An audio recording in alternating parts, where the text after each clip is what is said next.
Hi, and today's review is going to be this tiny little 040 locomotive from Hornby, which, as you may glean by now, I purchased from Hatton's last year. And well, it's just a very nice looking thing. That's the reason why I purchased it when I saw it. I mean, I wanted an 040, excuse me, because at the time that little yellow Coleman's locomotive of mine that you may have seen in a previous video, that is this one right here, was not in working condition, and therefore I wanted a little 040. Now this is in working condition. You would have seen that from my previous video, but at the time this was the smallest locomotive I had in working condition.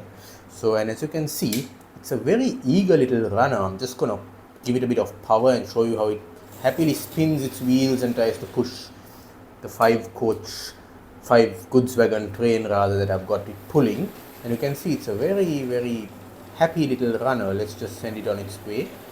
Okay, let's take it forward. Now let's bring it back over the main line. Okay, here we are. Very happy to reverse, very happy to go forwards as well. And it's a very cheerful little locomotive. So next, let's unbox it. Okay, let's unbox.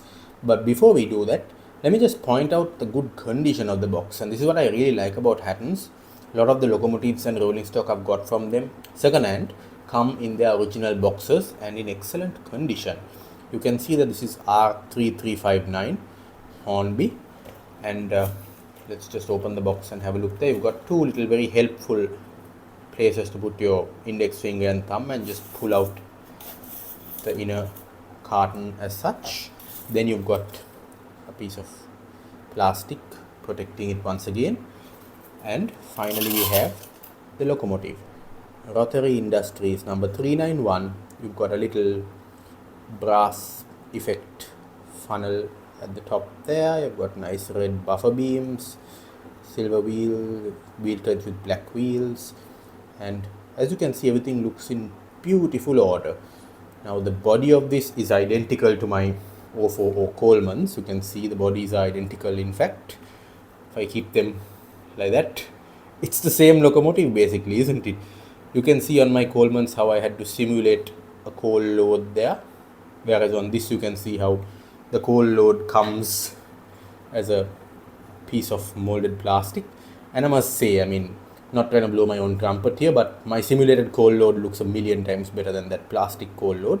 Now I have added a driver to this locomotive, and now what we're going to do is I'm going to show you the mechanism of it. Because if you watched my Coleman's video, you'd see that the motor in this is slightly different. It's a more conventional type of motor with a little plastic bush there, but the overall drive system is identical. You've got a worm going straight to the leading axle, connecting rods to drive the trailing axle, and yeah, that's basically how this loco works. Now the pickup situation is underneath. Let me just put on the body shell back and then show you the pickup situation again. You can just about, I think, see them in there. You can see it on this wheel, that tiny silverish spot touching the wheels. So identical pickup solution to my Coleman's. So in a way, these two locomotives are basically mechanically identical. The only difference is in the motor, but everything else, the chassis, the body, the wheels, more or less, mechanically identical.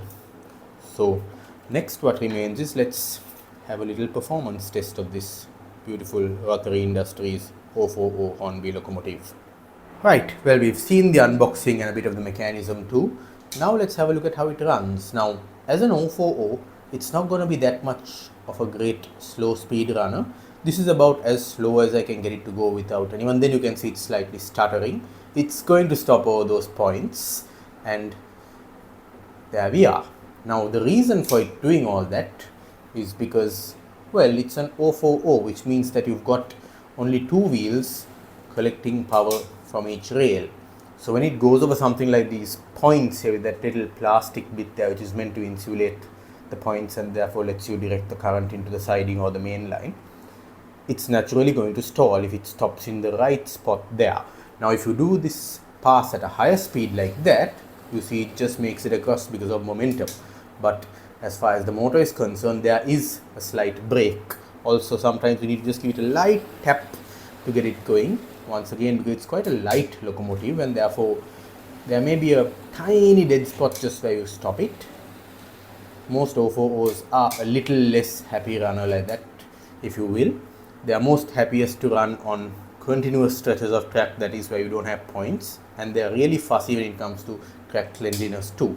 Now my tracks are clean, which is why this little loco is running beautifully at 40% on my gauge master controller. But if my tracks were dirty, it would be the first locomotive to show up. In fact, this is a great locomotive to check and see if your tracks are clean or dirty, because it's the first one that will start crying. And of course, you've also got to keep the wheels clean on this little locomotive. You can see they are clean. I cleaned them just before this review so that it would have its best performance.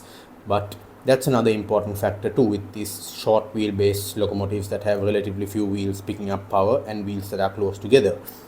Now the reason why, for example, my Intercity 125s don't stall on this point or any point despite having a similar configuration of just two wheels picking up power from each track is because those two wheels are relatively far apart. Let me just bring an Intercity into focus and show you how that would have worked out. You see with this Intercity, two wheels on the front bogie, two wheels on the rear bogie pick up power. So there is a bit of a gap, you see, and the wheels are further apart than on this 0402. So they can easily pass that dead spot there. Of course, once again, track cleanliness does play a part of things as well. Oops, wrong controller. Let's bring the 040 back into focus. Let's get the Intercity out of the way. There we are. So that is my review of this tiny little Hornby 040 locomotive, a very cheerful shunting locomotive, if you will. Hope you've enjoyed this review, and if you'd like to see more model train reviews, do give me a comment and don't forget to subscribe to my channel. Thanks for watching and have a great day.